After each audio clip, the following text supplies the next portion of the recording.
Warning: the following podcast features views and opinions that are likely to trigger the extreme fanboys and fangirls who disagree with them.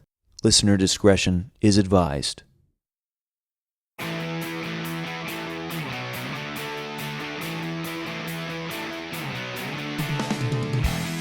And we're back with another episode of Hot Takes with Billy Biz. And it is the most celebrated. I'm trying to find a word that adequately describes Victor Dandridge. It's certainly the most returnable, the most repeatable. Oh, I'll take that. I'll take returnable. Sounds like as long as you got your receipt, you can return me. Yeah, you got 90 days to return Victor Dandridge. It's interesting, man, because I wanted you back on the show to do this episode specifically. We're talking about 2003's Daredevil. And I wanted you on the show because I think as we start to wind down on this show, Hot Takes with Billy Biz, I feel like this is the perfect movie to kind of maybe put a period, a punctuation mark on kind of all these discussions I've had over the last couple of years about comic book movies just in general. I think this is kind of where we go back and, we look at where groupthink and kind of like Twitter and kind of social media has kind of rewritten history a little bit. And I definitely think that, no pun intended, the victors have rewrote history. Not you specifically. No, it's me. It's all me. It's all you. But the kind of, I think looking back at what comic book movies are now is so different than what it was that I think, we as people, as human beings, we tend to, for the sake of ease and to help us understand, sometimes we group things together or we lump a bunch of things together and we kind of omit certain things. And I think Daredevil, certainly on much more important things than this, but in terms of the history of comic book movies, Daredevil is an interesting one. So that was a very long preamble to say, yes, we are talking about Daredevil. And before we get into it, a lot of people, I'm sure, clicking and are going to ask, are you talking about the theatrical version or are you talking about the director's cut? So I watched the full theatrical and then I started watching the director's cut. Let's have this discussion before we even get too much further. I don't think minus the subplot of Coolio, which I don't think is I totally understand why it's not in the theatrical cut. Right. I don't think it's radically different. Everyone's like, oh, it's the director's cut is brand new. I'm just like, this is more or less 85% the exact same movie. I've been dodging those comments since I don't even know when the director's cut actually came out, but yeah, I know it was 2005 or 6. It was a couple of years after, which was interesting too. Yeah, and so many people, I think, were so wanting to celebrate Daredevil that this better iteration is what they're leaning into. I'm almost wondering, are they having the same feeling that you aim to have every time you try to watch Batman? There's a lot of similarities in terms of both the Snyder Cut and the Batman v Superman Ultimate Edition, in which case I'm going to choose my words carefully here. I think ultimately the DNA of what these films are is kind of unchangeable at a certain point. Even for me watching the Snyder Cut, which I've not talked about publicly for fear of retaliation. But, I think I was amazed watching the Snyder Cut, how it was a lot of this, I guess I just thought it was so radically different. I was like, no, the basic bone structure of this has always been there. Right. With Daredevil specifically, I kind of feel like the Coolio subplot with, kind of seeing Matt being more of this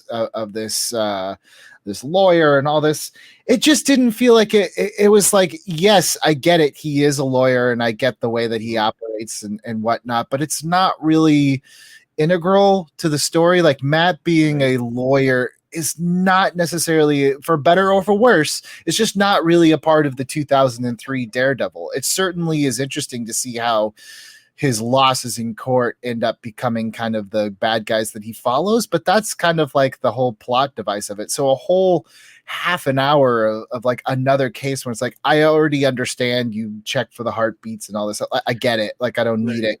And then the other addition is just like edgelord violence. It's just like, I mean, you need something to kind of make up for what you actually got. The first thing that I always wanted to say when it comes to the Daredevil theatrical cut is that it's really like 3 different storylines forced into each other, like literally shoehorned in. So with the director's cut, adding in another storyline, it's just another movie that they've decided to tack on. And I think that still, feeds into my biggest problem with the whole thing is you didn't let it breathe. Like, there's a lot of story with Daredevil as a mythos that you could dip into and explore, and it'd be amazing. But if you force it all into one venture, then you're never going to get it right, like, ever.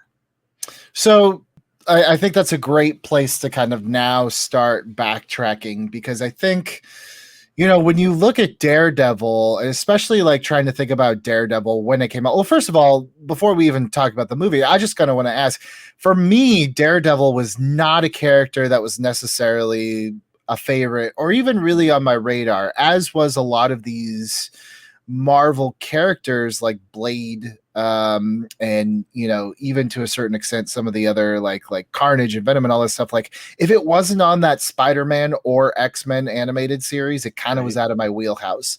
And even though like Daredevil showed up, I think, for like 2 episodes on Spider-Man, that's about the extent of which I knew. I knew he was a lawyer, I knew he was blind, and I knew Daredevil was just kind of another hero.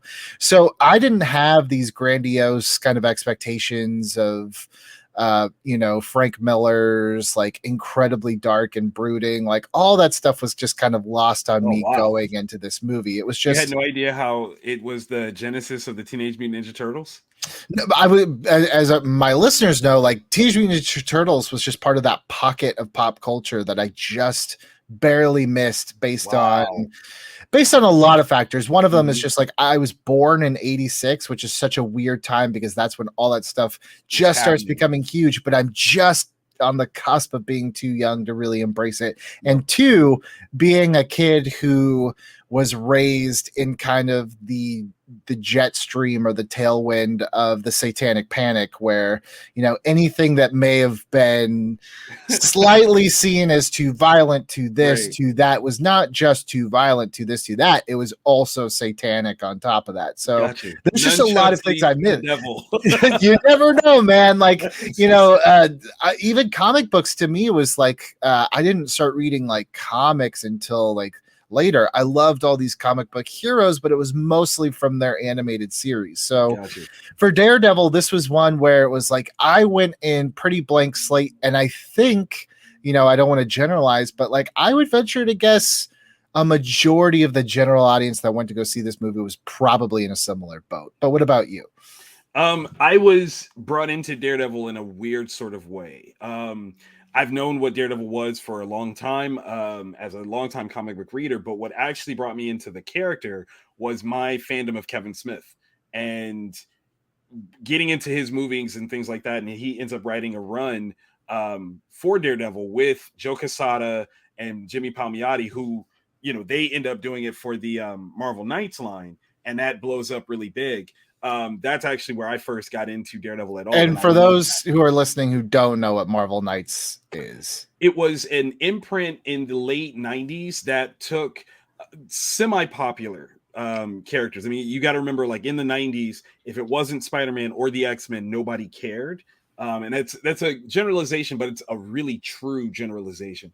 So this was an attempt to try to take some characters that had some mythos, had some, fandoms behind them, and just kind of approach them from an interesting way. Did it all work? No. Daredevil was one that did. I think Black Panther was one that did.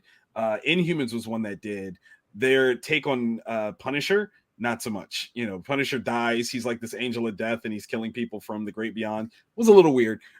So it was some attempts at trying to revitalize Marvel at a time when the company was facing bankruptcy. So Kevin Smith, who I loved, at the time from, stuff like Dogma and Chasing Amy and Clerks, and Mallrats, let me not give that love. But I liked him, and when I found out that he was writing Daredevil, I was like, oh, well, then let me read this Daredevil run. And I loved that, which led me directly into this movie because it's low key a View Askew Kevin Smith love letter. So, you know, this movie came out in 2003, which means they probably started scripting, making it around 2000, you know, like conservatively speaking.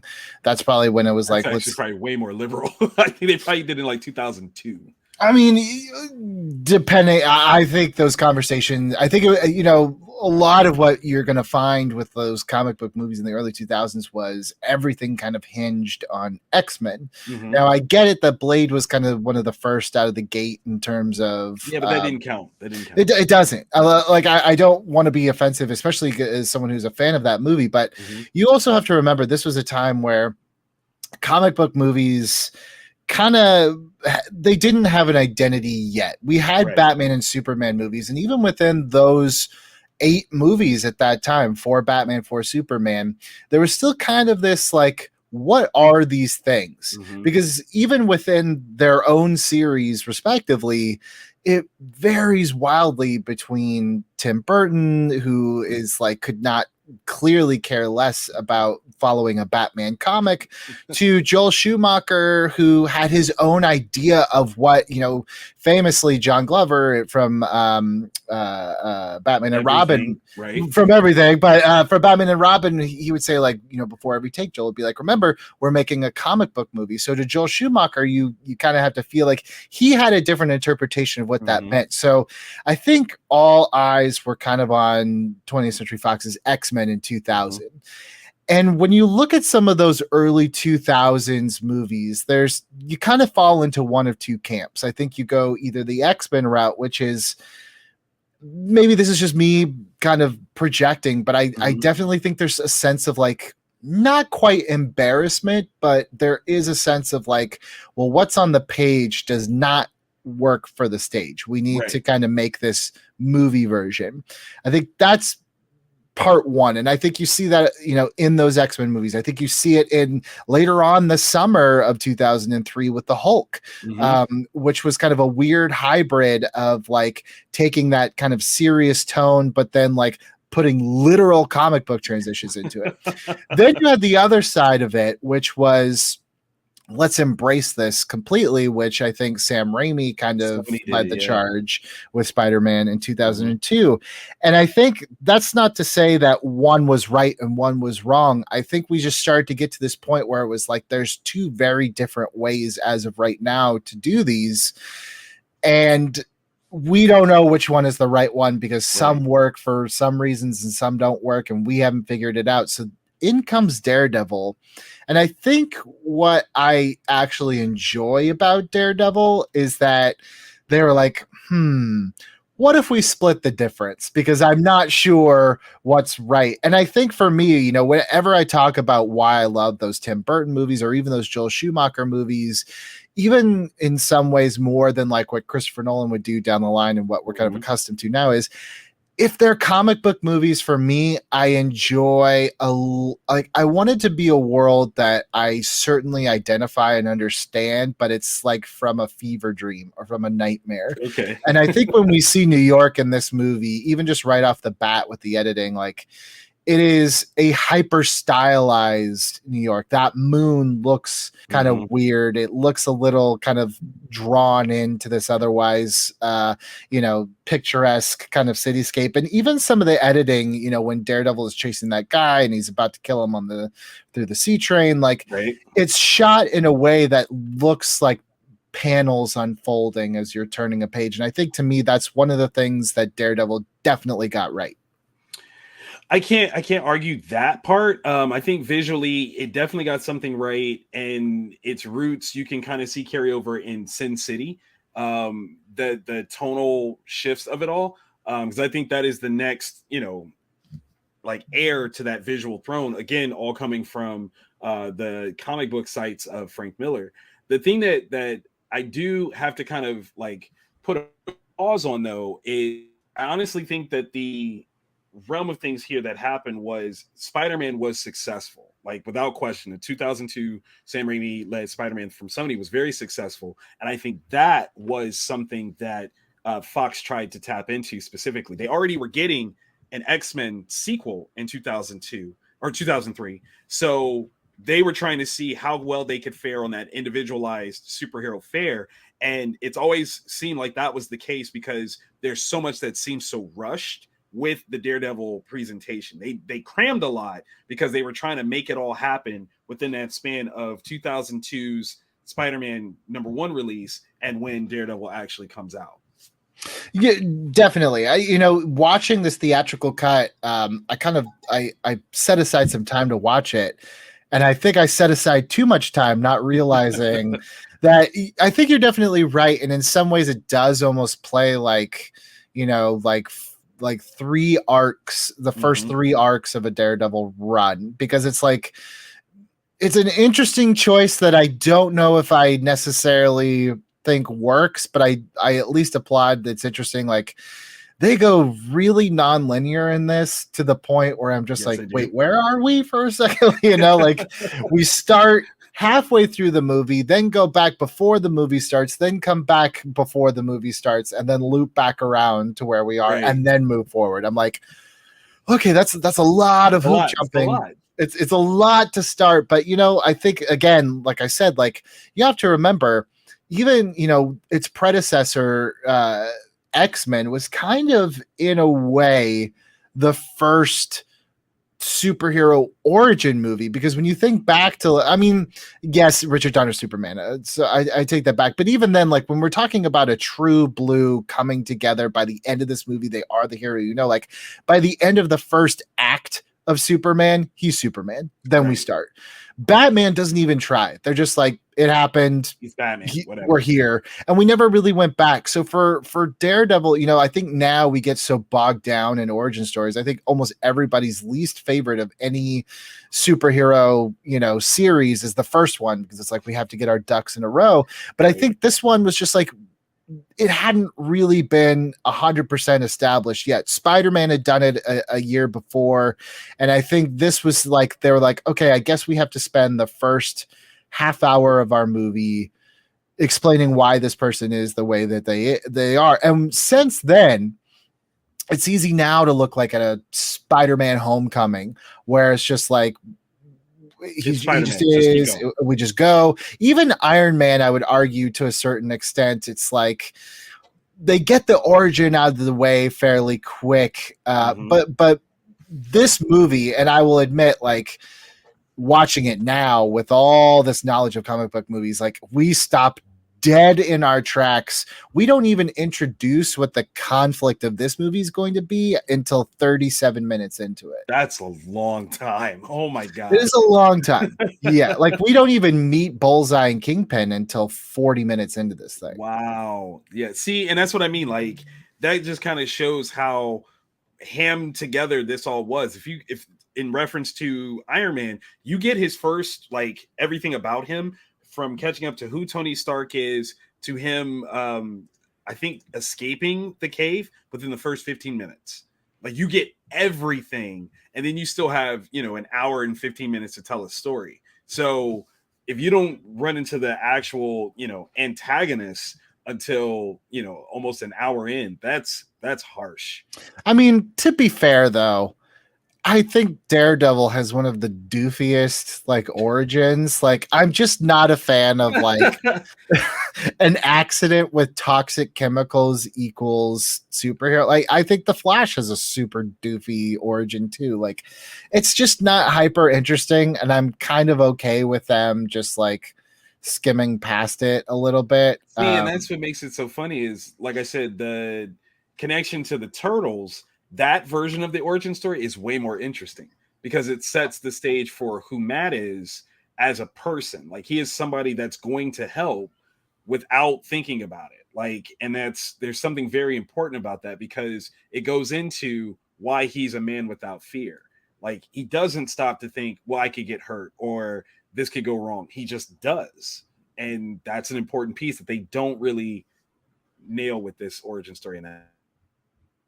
I mean, one thing that I do at least appreciate was that they had the good sense to kind of drop the whole sticks thing. I just think like that would have been a bridge too far for this movie. Maybe, Just like maybe. it's fine. He can see stuff. I also think too, like when you have, I think another reason why like I think the movie is so helpful is because like it's very hard to kind of show Daredevil's power set on the page. Because his power set is so much based on physical senses that when you are reading something that is devoid of all senses, minus like your eyes, that's it. It's very hard to kind of have him hear everything, to kind of have him see in radar. So seeing it in live action, I think it actually helped me appreciate the character more because I could take those aspects into what I would read later on to kind of get a better sense of his power set. So in that sense, I actually think all like his like radar sense stuff is really well done and holds up even like now. I disagree with you. Okay, no, please go ahead. I actually think that the radar sense specifically is something that looks better on the page because there becomes a graphic narrative structure that is built into it. When it happens, visually speaking, you know exactly what it is by way of the negative space, the inversion of color, any of those things that they use. And it's changed through the years. I mean, there's been different people that have done some amazing different, iterations of it where everything is in black, but then the things that are creating some form of a physical space to him have a red signature to them. So it carries over into his physical, costume design.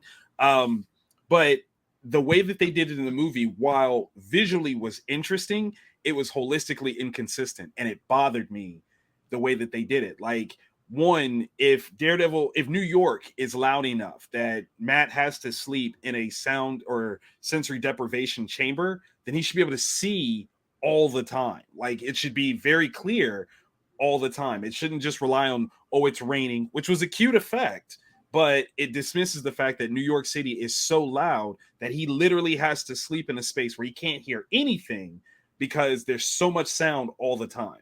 So it was cool, but inconsistent. I mean, sure. Like you're not wrong. Like I just think too, it's like, well, first of all, I kind of get the impression that he sees more than he doesn't see. Like I get the impression from the film that like there's very few times where he like is not aware of what's happening. I mean, we see that played for comedic effect when he stops Stan Lee. It's like, yeah, clearly you pretty much see all the time. It might not be crystal clear, but you see, which by the way, I think it's very interesting that Stan Lee said he did not like this movie after the fact because it was, quote, too tragic. And it's like, but isn't that the hallmark of this? Like, everything you make is that way, Stan. He's like, not this one. This one was too much. Yeah, I think Frank Miller would disagree with you that it was too tragic. Some would say it's not tragic enough. But look, I get it. I think this is where we start to get into the differences of like, well, if that's the case, then it's like, what's the point of him being blind? It's like, at what point there's like, I hate to say this because this sounds like I'm just sweeping like holes under the rug, and I'm really not trying to. I think that, right. I do think on the other side of that coin is, at what point do you sacrifice kind of logical consistency for just emotionality consistency? Like, I would rather this play emotionally through all the way with maybe some like, yeah, that wouldn't happen, or oh yeah, I guess that doesn't make a ton of sense. Like, but at least if the through line feels consistent, I tend to not nitpick. It's when even the through line is all over the map, that's when I start looking around the frame to see what's wrong. So I get it. It makes sense, but yeah, to the late great Stan's point, I think the thing that he's pointing at is that all of the bad things that ever happened in Matt Murdock's life all happened in this one movie, and that's a lot because, like, literally in terms of books, this stuff happened over like 25, 30 years. And storytelling wise, they put it all in one film. His father dies, Elektra dies. Like, that's so much stuff to just push into one feature. And again, like, if they had separated it, I think it it's way different and breathes better and becomes a better, series, not just a single movie, but a better franchise even.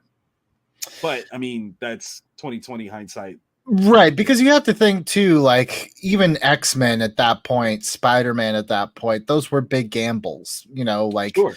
We don't know, like this idea that these things are going to have trilogies was just not in the forefront. Now, I'm assuming that they thought Daredevil would do well enough that they could do another one. A sequel, right? But you're right. Like, look, if you're, I think it's kind of like trying, and again, that's where I say like these are interesting because back then they're like, well, we have to figure out who we're trying to make these comic book movies for. Because I think another thing that's really interesting about Daredevil is prior to this point,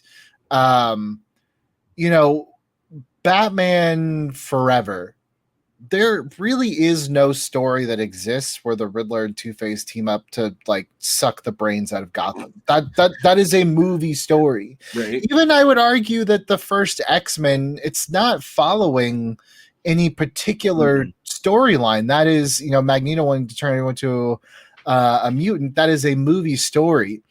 Then we start to get to, Spider-Man has different elements of comic books, and that's really cool. But even his fight with Green Goblin is starting to be a hodgepodge of like moments rather than storylines.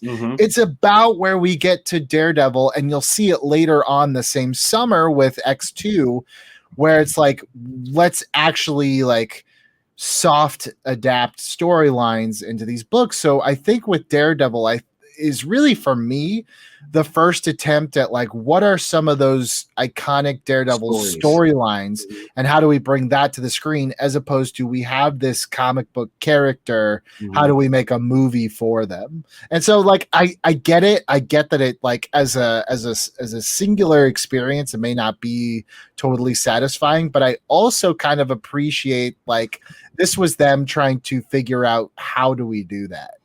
Well, I think you're absolutely right. By way of what they were trying to see was how familiar the general public could be with a character like this. Because, and what's amazing is not to compare them because it's grossly unfair, but the Marvel Netflix series wisely paid attention to the fact that Daredevil has a ton of stories that you could pull from, and they waited till almost the very end before they even touched Elektra.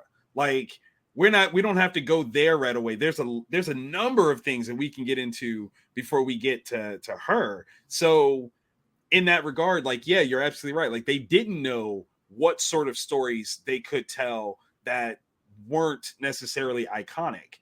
Everything had to be some form of iconic in order for it to make sense for them. So, in that regard, it's almost forgivable, not completely, but almost forgivable for how much they tried to push into that, because again, you're right, they did have to tell the origin story, which does have its tragic nature, but then the most iconic story up until that point would have been Elektra and Bullseye.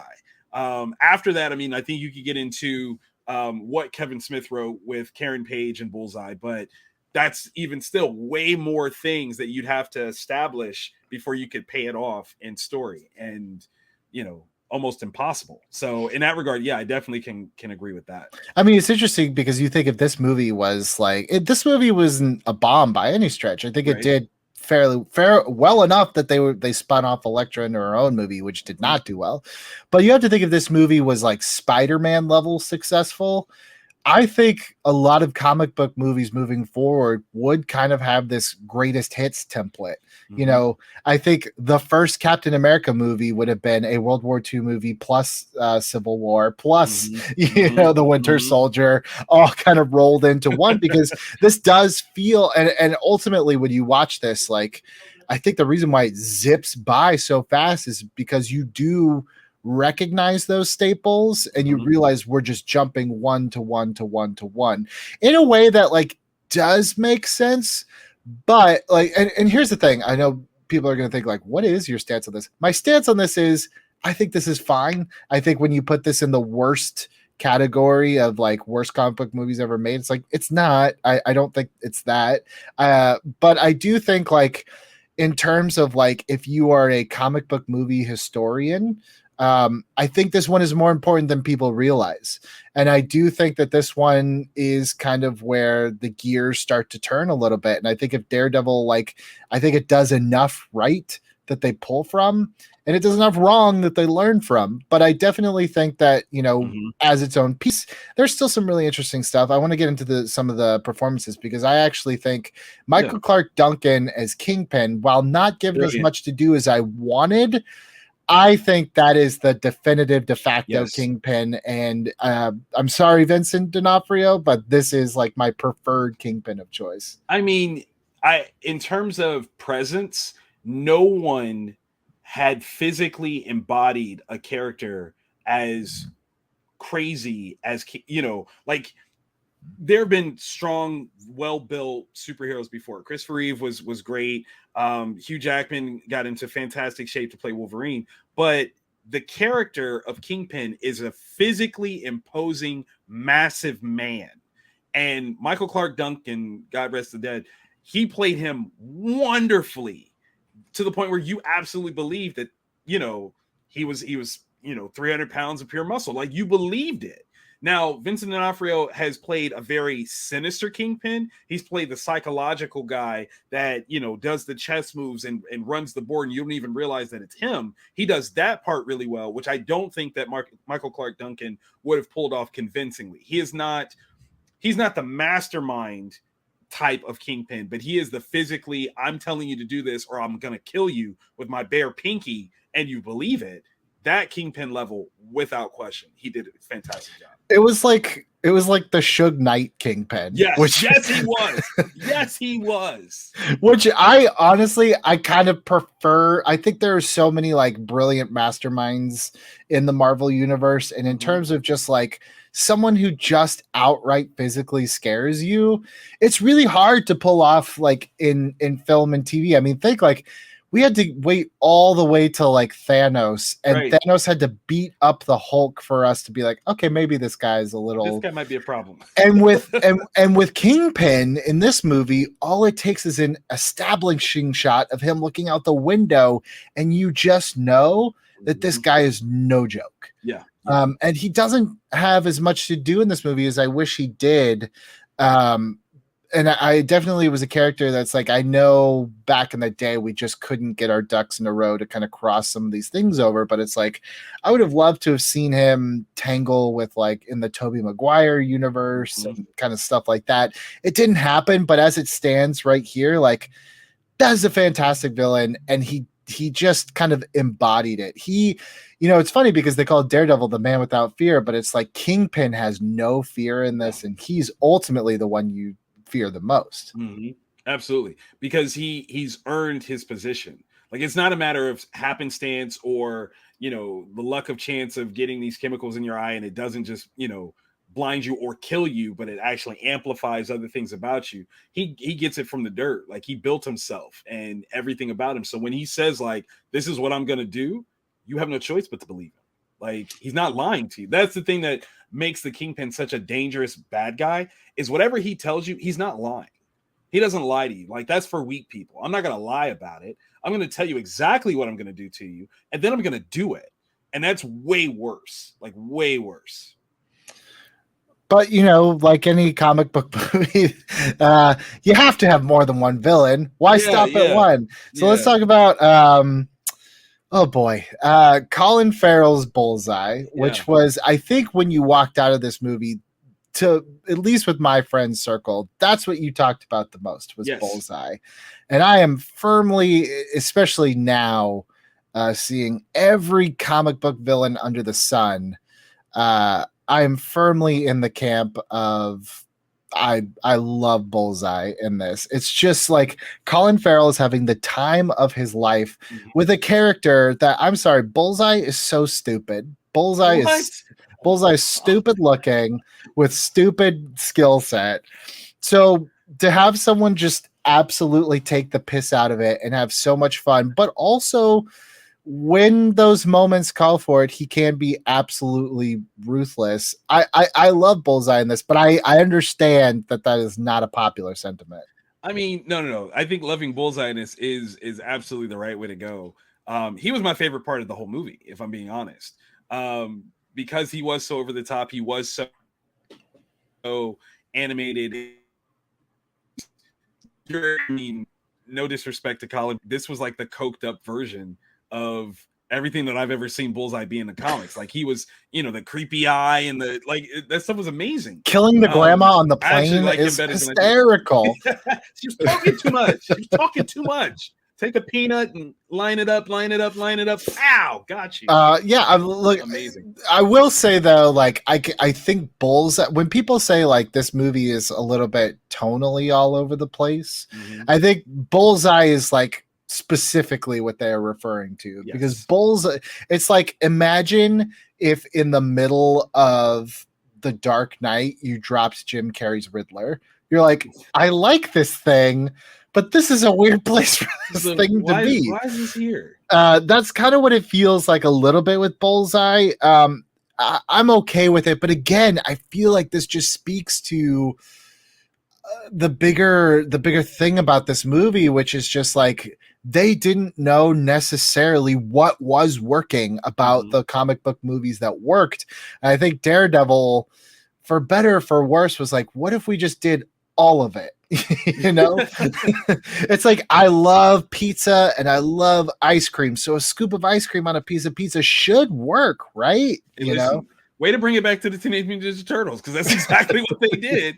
I will say that you're absolutely right. Like, this was a hodgepodge of effort, and the best way to see how that played out is the fact that Foggy Nelson, as played by Jon Favreau, picks up the mantle of, I can now do this. Like, I see what you guys did, and yes, there were some things that worked. Yes, there were some things that did not work, and I'm going to show how to do this best with the launch of Iron Man. And, as much as the MCU has gone on and achieved great heights, Iron Man 1 will always have a special place in my heart, because it was the one movie that I gave no craps about going in, that I adored when I left.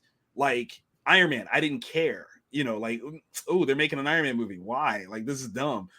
That was me walking in and seeing under, what Jon Favreau learned from his experiences before, made me care about, this superhero genre in a brand new light moving forward. He set a brand new stage. And I think that you're absolutely right. A lot of the things that he learned in terms of how to tell this kind of story, he learned from being on Daredevil. Well, it's interesting because also attached to Daredevil is Kevin Feige.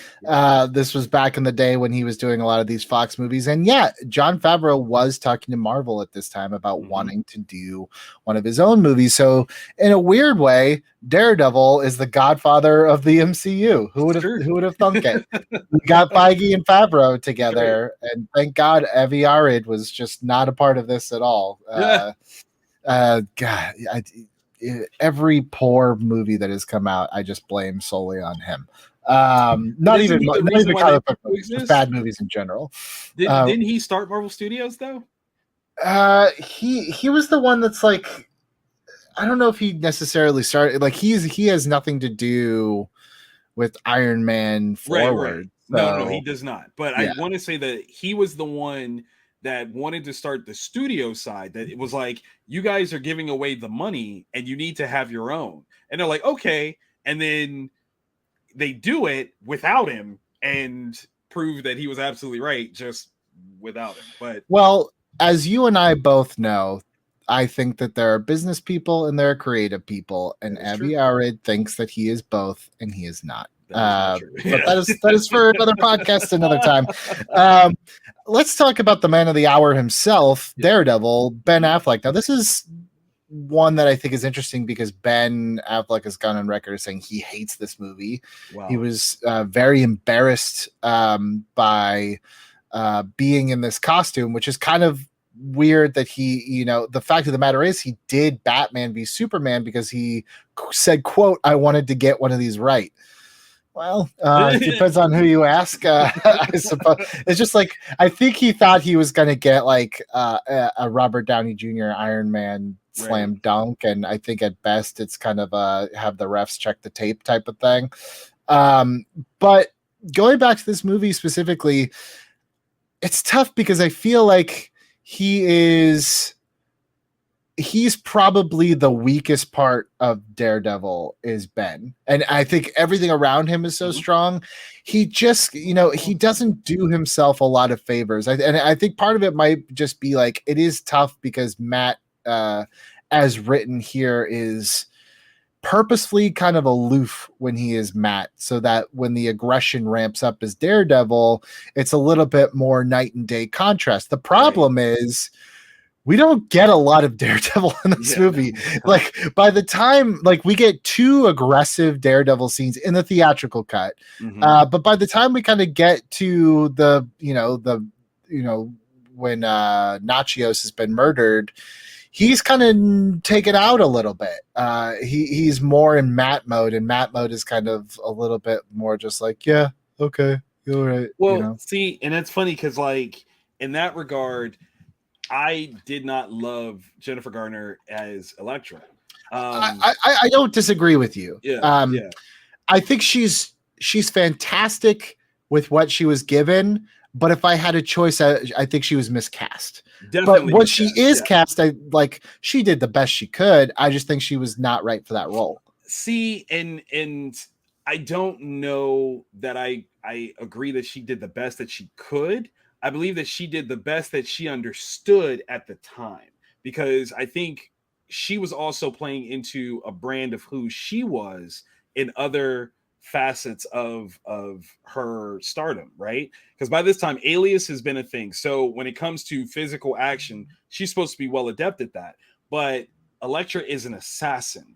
Like, she's not the cute girl next door, which is really the predication of Jennifer Garner's career for the most part. She's the lovable girl next door that maybe in some movies has an edge to her, but the whole point is that you don't see it coming because, oh, look at her, she's so sweet. That's not Elektra. Elektra is a problem from day one. Like, on the way that she moves, the way that she does anything, she is always testing boundaries. You could never look at her and just be like, oh, she's cute. You get kicked in the throat for that, because that's Elektra. The idea of her father being this underworld criminal has an effect on who she is as an individual as well. She might not like what he does, but it definitely gives her a hard enough edge where the way that she comes about, I think Jennifer, and again, to your point, maybe there is a level of miscasting, but I also think that she was playing into a certain persona that she had as an actress. She's this sweet, lovable, dimpled, beautiful woman, but that's not the same thing as what we are aiming for or should have been seeing with Elektra. I guess that's where it's like, I go to my default position, which is when you come into these things, you have to take them at the face value of what they're giving you. Meaning, what should Elektra be? Well, it's like Elektra in this case is just going to be whatever they present to you. If you go in expecting like the comic books, like there's a chance you're going to be let down because they just chose not to go that route. So all that I can measure this upon is what the film tells me that this character is. Now that's where I say she's miscast or I feel like maybe she's not right, was because the movie almost doesn't trust that we think that she's tough enough. And I say that because it's like it goes out of its way in the most bizarre way possible to show us that she can fight with that playground thing, which is so weird. Bizarre. It's so bizarre. But it's almost like the filmmakers had to like stop the movie and be like, look, she can do things, as opposed to casting someone. And I don't mean this in like a judgmental way, but casting maybe like kind of a woman who was more at the time associated with straight action movies. Like, it's just like you said, like leaning into the casting. If at that time I cast Arnold Schwarzenegger in a movie, that means I don't really have to go out of my way to explain that this character knows how to A, fight, and B, probably use weapons. It's just kind of implied. But when you do Jennifer Garner, and I understand that she was an Alias and she was playing superhero or like a super spy and whatever, but I think when you put her in this role, and as you said, like the script up until that point kind of presents her as she has no reason to fight. Just showing her fighting for no reason. Like, even though I kind of like smile and love it, it's the same as Dick Grayson doing karate laundry in Batman Forever. It's just like this weird, like, oh, by the way, you just need to know that it's possible that this person knows how to fight, but we're just going to show you in the most random way because an actual fight just doesn't work for this script. Doesn't work right now. And except for them, they're like, no, let's actually make it a fight. So weird. It's the most inappropriate fight of all time. But it also is like shot in a way which is like almost like Wu Ping choreographed it. Yes. Like it goes Crouching Tiger for a second, and nothing aesthetically later in any of the fights, which are very like fisticuff fights, have anything to do with this like quasi wire work in this. Yeah. No, they literally pull it back. It's like a music video. It's a very in sync music video fight there. But like on the scale of things, like if you just look at it where you've got Matt Murdock as a guy fighting a woman already, like that's a social no-no. But then you have Elektra as a woman beating up a blind guy. That's a social no-no. So like it's like a hat on a hat of no-nos. It's like it's all around like, why did this happen? Like who literally heard this idea and was like, yeah, that's what we should do. So wait, is it worse to punch a woman or a blind person? You tell me. Okay? Because according to this movie, both are fine as long as they go for each other. Yeah, as long as they're just trying to find out somebody's name, both are fine. Like, so weird. But also, it's like I think the thing that kind of throws me and why it's like I almost have to pretend like he's daydreaming that sequence is because after that, there's just no reason why she should ever think that he can't see everything. The fact that she's still surprised, like, how did you know that was there? It's like, you guys just did backflips off a seesaw. Like, what would make you think that he's just not faking this like, entirely? At this point, you got to be like, hey, man, what color's my shirt? Be honest. Right. Be honest. Take out these contacts that make your eyes look kind of bluish gray. Stop playing.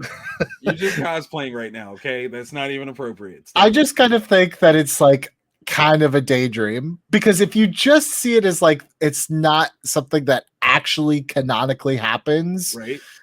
The rest of the movie like makes enough sense. Yeah. Works. Everything else like is just, there's nothing quite as fever dream as that whole playground sequence, which is very bizarre. And it's like that bizarreness would carry over into next year's like Catwoman with the strange basketball scene. Like there was just these like, let's stop the movie and do something weird on a playground trope that started in comic book movies.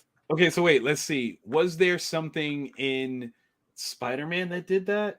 I mean, not quite the same.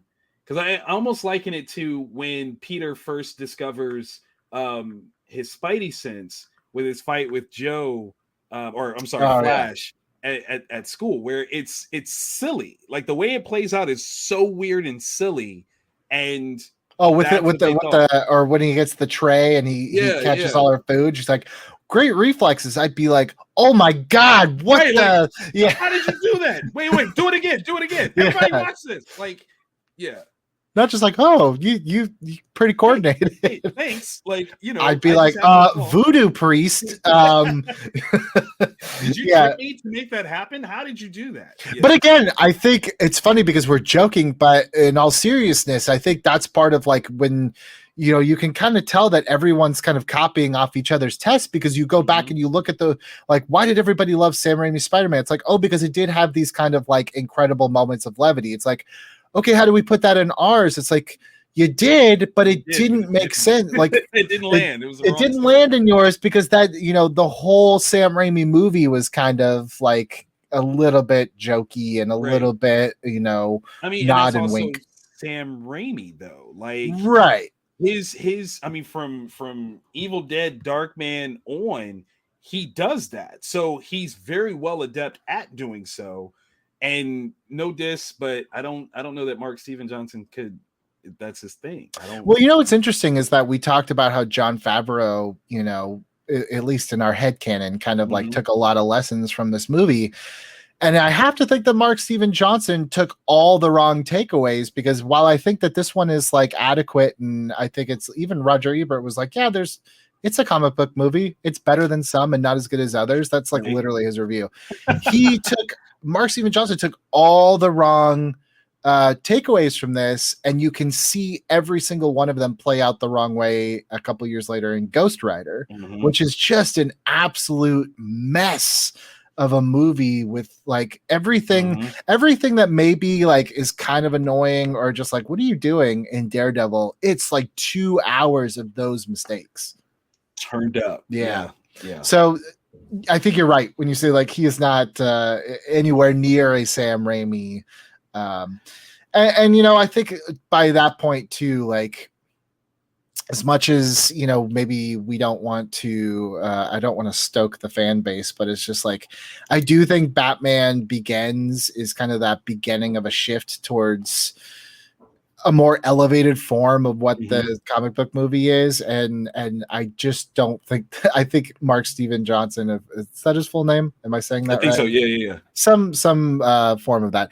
I just don't think that he was up to the challenge. And I think he was making comic book movies in 2007 like it was still 2002, 2003. Do you think that, and to a degree, the fact that he did Ghost Rider kind of answers this question, but do you think that maybe there was a form of intimidation with the crew that he was working with?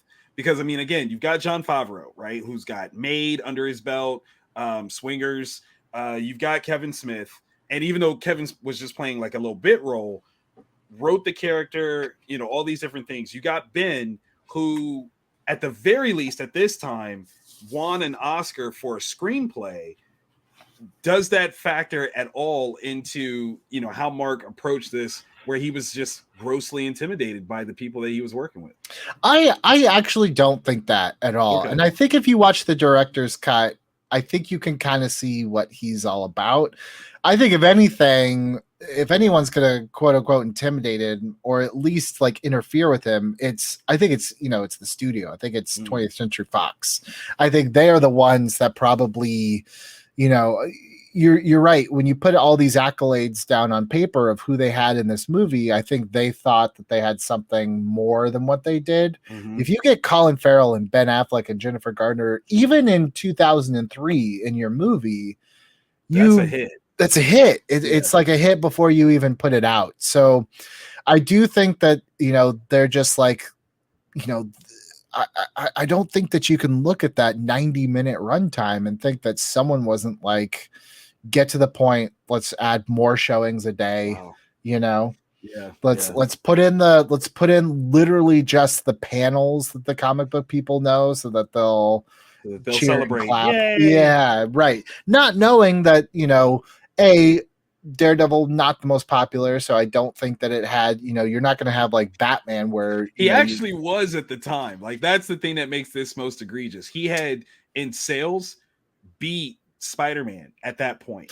But I mean, you have to also, like, relatively speaking, comic book sales are still, it's not like we're talking like Daredevil sold 10 million copies a month. No. You know, we're talking about a couple 100,000, which is a lot, but for comics, like, there still has to be, you know, when we're talking about movies versus comics, that's why I always kind of roll my eyes when I see these comic book fans kind of like demanding that they do this and do that. It's just like, I don't think you understand how much of a minority you are that pays for comic books right now. Like, it's the comic book movies, it's this very strange relationship where you would think that it's symbiotic, and it's truly not, because not at all. If you go and you see every Marvel movie, there's like an 80 some odd % chance that you are not going to go buy the Marvel comic that it was based off of. And if you do, it's not going to look like what you just watched, like, at all. Right. You know, that's the other part, is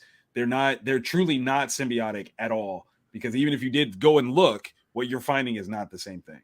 It's tough. Like, as a comic book publisher, at least of like those big IPs, I wouldn't really know what to do at this point, because it's like, if your sales are kind of your consistent people, like constantly rebooting to fit, you know, whatever the current big screen iteration is, I think that would, you know, piss off the people that are buying it. I don't know if the gamble would be worth it to go see, like my wife absolutely loves the Marvel Cinematic Universe. Like she watches those movies like they're a TV show and just has them on all the time. But she's never picked up a comic and she has absolutely no desire to. So I can't think of another medium where it's just like one was based off the other, but has just completely drained the well dry and given nothing back, I don't think there is is anything like that. And it is both one of the most refreshing and infuriating things about being in the comic book market. Yeah. It's strange. And I think this was about the time, like it would still be a few more years before it really became obvious. But also too, it's kind of interesting. And you tell me, because I never really read Daredevil, but it's just like, Ed Greer, a friend of the show, is always saying how it was interesting how comic book movies were always about 20 years behind where the stories were in the books. Like you think of all the like stories that did make it, and it's just like they are like 80s, 90s stories just making it onto the screen now. So it's like, yeah, it's got to be impossible to walk into a comic book shop because it's just like you have to go back 20 years to find the movie you just saw, That's the crazy thing about the Captain America franchise. It's that one and Guardians of the Galaxy are the two that really go against that. Winter Soldier is barely 15 years old as a character, right? Maybe 20 years at this point, barely though. Civil War came out in 2007, 2006 as a comic book. So it's 15 years old at this point. Like they haven't been around that long for them to already have a movie adaptation about them. That iteration of the Guardians didn't come out till 2008. But again, all of that led into the Infinity Gauntlet, which came out in the early 90s. So you're absolutely like, even when they try to put in something that's kind of new and current, it still references back all the way, 30, 40 years. And maybe that was kind of the, now I'm just like completely just throwing out a hypothesis, but it's just like, I almost wonder if like this first Daredevil movie does feel like, here's the greatest hits, so that once this makes $1 billion, like we know it will, the second one, maybe we can tie it in a little bit more to whatever's happening currently, because we already gave you all of those, hits pieces, those Hallmark pieces. Right. I'm not sure. The other thing this movie suffers from, and it just is what it is. Like there are some movies that I love that do this, but it's just like, woof, some of those needle drops are just so like, Evanescence is just like it especially that particular song has just It's been so parodied now that you almost can't help but laugh when you hear it, unfortunately. And it just takes all the wind out of that scene watching it now. I mean, it's definitely a time heist moment, because at the time that song was a bop. Okay, that was it slapped. if it jumped on the radio, you were cranking it up, and all the good times, you can't believe it. Like you were even in the black community. Okay, we were singing that jam. Okay, poorly, we didn't know the words, but we were into it. Fast forward to now, and you try to watch it, and you're just like, what am I shopping at H&M? Like, what is it? Like, why is this song playing? Because it was popular at the time. You just feel like you're seeing like a hardcore like juggling act, Did you say juggling or juggalo? I just need to be clear. Either one, maybe. Yeah, it's just like, it's funny too, because up until about Blade, when you really go back and look up until Blade, let's be real, the only superhero movies that existed were either Batman or Superman. That was your choice, take it or leave it, and those chose to go timeless. Like you watch Batman Forever and there's like 40s cars and like 2030 computer in the Batcave, 40s cars in a CD player that you could remix things. And Superman, I think, just like makes no bones about it that it's like the first one's in the 40s and then somehow magically it's like the 80s by the time we get to the third one. But this one was just like this, I think with X-Men You could kind of say it's of his time. It doesn't do any pop culture references in that Mm-mm. first one. Spider-Man, I think, Macy Gray is like, even that you have to really think about Macy Gray being in that first one. But this was just like, let's put a current song in here. Let's put current references in here. And just, if it ages poorly, screw it. It works today. And it's just like that short-sightedness. That's the one, not the one thing, but one thing I do appreciate about the MCU is there's like two needle drops. Guardians aside, there's like Right. two needle drops that I can think of. One of them is in Civil War, and no one knew that song before, and it's kind of an evergreen song. And the other song Right. is a Foo Fighters song that in Thor that I don't think they would do again, and they certainly didn't do again. But I appreciate kind of like it's not timeless, but it still works for a good period of time. This movie does not. Yeah, no. They were more vibe songs moving forward, and at that point, it was, this song is popular. Let's put it in. I mean, and to be fair, like, that was the track of many movies that were aimed at a certain demographic. If you go back to American Pie, they do that there, and while it kind of works because of the teenage feel of American Pie, they are still specific songs where you go, oh, I haven't heard that song in forever. Or like, you just, it takes you almost out of the movie of, you're not paying attention to the narrative. You're remembering where you were when you heard that song the last time or the first time. Right. Like that. And I think it works for something like American Pie, because American Pie, you saw that in the late 90s, early 2000s. If you saw it then, it's because it spoke to you then. And those movies now serve as a time capsule for you. Like, I don't think future generations are going to be clamoring for American Pie. They're going to want their own thing. American Pie is very much like, for that particular generation, it exists within itself as a time capsule. Whereas something like Daredevil potentially had the evergreen legs, but it chose not to do that, which is fine. I just like, even it's like, well, Billy, what about like Kiss from a Rose? It's like, go back and watch. It's not in the movie. It's not in Batman Forever. No, it's only plays in the credits. And it plays second in the credits, which is crazy. It doesn't even play first in the credits. So I think the only other movie that maybe did it, and I'd have to fact check myself, was like Spawn. But it's like, your CGI dated different. You more than anything else. But that's again, Spawn is another interesting one where it's just like, that was one that's like, let's lean hardcore into what this is, as opposed to make it realistic. And that was a huge bomb for Warner Brothers. So I think the big takeaway is, it was risky business in the early 2000s to make a comic book movie. It was not the almost guaranteed hit that you have today. Right. So when you put Daredevil out there, who is not an A-list character by general public standards, I kind of understand why this movie maybe is a little bit more messy than, some of the other things that would either precede it or most likely came afterwards. I think there's a reason why this movie feels so disjointed, whereas like the 2015 Netflix series feels much more hyper targeted, is because all the hard work had already been kind of done already. You kind of like, the path had already been laid.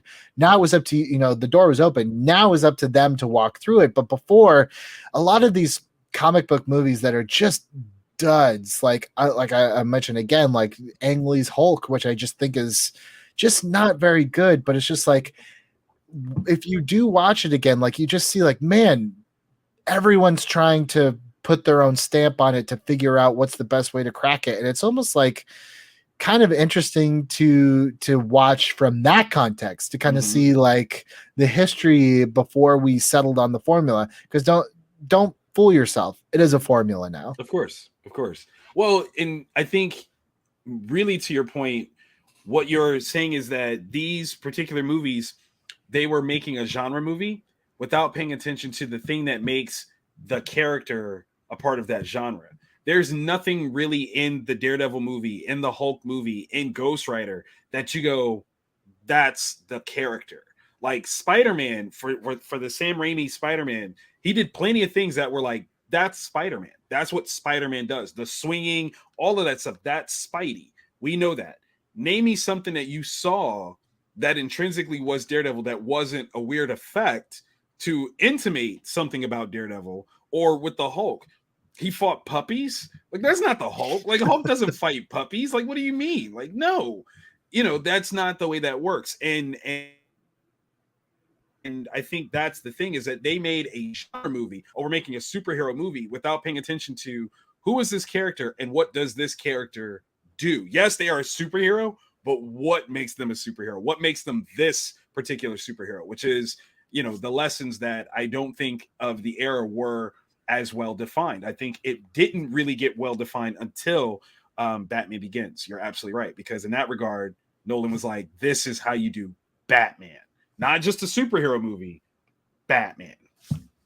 I just think, like, now with a long enough list of different comic book movies, X-Men Origins, Wolverine, Catwoman, Elektra, like, right?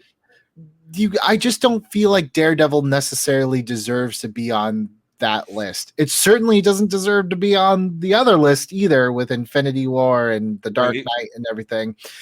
But I do think that, like, when people are just like, ugh, like Daredevil is like one of the worst, and it did not almost bring comic book movies crumbling down. That's just not true. Yeah, no. And I don't think that it did. I don't think it even necessarily hurt the character of Daredevil. I think it's important to look at these things within the context that we looked at it today. And I think it's easy to group this in with some of those bigger misses, but this wasn't a huge miss. It was fairly well liked. It also definitely had its critics at the time, but this is the lowest bar to cross, but it's like, it narratively makes sense. It's possibly not satisfying, but it makes sense. Like, it's start to finish. It is a story. It is super rushed. I don't think the director's cut is necessarily going to elevate it to a point where it completely recontextualizes everything that we've talked about here. Right. It's certainly interesting. If you have the interest and haven't seen it, it's worth checking out, just for purely just out of curiosity. But ultimately, like, I think Daredevil is one where I don't mind revisiting it, because it is a little bit of a time capsule. It's a time capsule of a time before where we are now. Comic book movies, for lack of a better term, were a little more innocent, a little bit more kind of. Yeah, I think so. And it kind of, it's just like, back then, to get a Daredevil movie, a movie about a character that's like not Batman or Superman or Spider-Man, like, this is kind of cool. Like, and ultimately, I think Blade kind of paved the way for a Daredevil to happen, as Spider-Man paved the way for other movies to happen. Of course. Yeah. No, I definitely co-sign that. So there we are. We talked about Daredevil, but I think ultimately we talked about the history of comic book movies and how it's a little bit messier than we remember it being. But here we are now. For God's sakes, the day we're recording this, a trailer for The Eternals drops. It's just wild. How far we have come from so wild, man. From Daredevil to Eternals. It's truly, like, as much as people claim, you're shill for this, fanboy, whatever, it's just like, you have to give Marvel props, if nothing else, that they have normalized these characters for a general audience, which is just so hard. Like, how do you make Guardians of the Galaxy something that, like, even hardcore comic book fans are like, I don't really know that one, into like a household name? Like, that's pretty incredible that we've reached that point. It's true. It's absolutely true. Shout outs to the history of comic book movies that got us to this point. They didn't all hit, but they all got us here. I mean, you have to stumble. You have to have some L's under your belt in order to get those W's, Yep. Otherwise, the W's don't mean nothing. But ultimately, too, like, it's really interesting to go back and watch these older comic book movies that Kevin Feige was attached to, because then you start to see, like, oh, I can see where he probably took this lesson, or he probably wanted to do this, but was hamstrung by this, but then he got to do it again later over here, And did it better, right, good here. Yeah. Technology had caught up. The audience had caught up. All this other fun stuff. So I think, now that we're here at the end of this discussion, I think I can definitively just say, like, I think I'm done kind of traversing the comic book movie verse on this show. I think we kind of hit it all. I think I don't need to. I was going to do Spider-Man 3 because there's a lot in there that I like, but a lot that I know is not right. But you know what? I think a lot of the same things I would say the there. answer to that one is, yeah. It's just... Yeah, well, definitely that. And Spider-Man 3 is probably the most comic booky movie of all comic book movies. Like, because there's so many things that are in there for the comic fans that the general public doesn't understand because they weren't there yet. Yeah, totally. Yeah, it was just on the cusp too. I feel like if Spider-Man 3 had been delayed by 2 years, it would have been such a vastly different movie. Yep. But here we are. So I think I've shot my wad on all comic book movies. Save your web shooter. I've web shot them all except for one. Oh, there's one left, and listeners, you're in for a treat because the next episode, I'm not going to say next week because I still have to make sure that I have time to get it done, but I'm going to finish what I started all the way back in season 1. That's right. We're going to talk Batman and Robin. But it's not just going to be an episode, because I think an episode doesn't do justice to everything we've done. It's going to be another full commentary watch along with Batman and Robin to close out this chapter of Hot Take. So we have a watch along of Batman and Robin, and then I think we'll have one more episode, bring back Hal Rudnick, who was on the very first episode. I want to close it out with Hal Rudnick, and that will be that's a fun episode. I'm looking forward to it. It's going to be everything that I didn't really think warranted a full episode. So you're just going to get an hour of just a bunch of different, from Saved by the Bell, the new class, all the way up to Lois and Clark, the New Adventures of Superman, all the way to Titanic. We're just going to go boom, boom, boom, boom, boom through the multiverse of things. But Victor, this show that I've done for 3 years now, that's crazy. It just wouldn't be what it was if you hadn't come on and just blown it open, from our Terminator 3 to sitting in our hotel room at Comic-Con talking Batman v Superman, to Tron, to revisiting Terminator again, all the way now to Daredevil. I personally cannot thank you enough for being such a pillar of what this became. Thanks, man. It's been a magical journey. I can't wait to do the re-listen of the whole series, just to hear how you frame stories and your growth as a storyteller throughout the whole thing. That's what I'm looking forward to. It's probably going to start with a very chipper me, and then you're going to see a dip around 2020. Fan base just batted you down. Yeah, and then an uptake here at the end as I start to very thankful. It's one thing to just kind of shout at the wall, or my wife who doesn't listen because she doesn't care. But then you look and, there's like thousands and thousands of people around the world who take an hour out of their time to listen to us talk about movies. And like, I'm very appreciative of that. So thank you to every single person that is listening right now. I truly appreciate it from the bottom of my heart. Victor, I love you more than words can say. And you're always doing such cool stuff at Vantage In-House. That's me. That's right. On Twitter and Instagram, I'm assuming. Oh yes. TikTok. And on TikTok. Are you TikToking? Actually, it's VHD2 _ hardest working man in comics. I think. I'm still new to it. I got to figure it all out. But I'm having a blast. But yeah, definitely at Vantage In-House, VantageInHouse.com. You can check out all the comics that I've produced. And yeah, man, slowly taking over the world. Well, I definitely am going to move out of your way because I don't want to be in your way when you take over. Thank you guys so much for listening. I've said it the last couple episodes, but I just want to reiterate, if you don't see a new episode next week, it doesn't mean that we've stopped. It's just I know what I want to do, and I'm willing to wait for for the right people to get it done. So instead of just giving you a filler episode just because it's Tuesday or Wednesday, I'm going to wait until I can get you exactly what I want to present. So if I don't see you next week, just keep hanging on, because I will make Ed Greer watch Batman and Robin. See you guys later.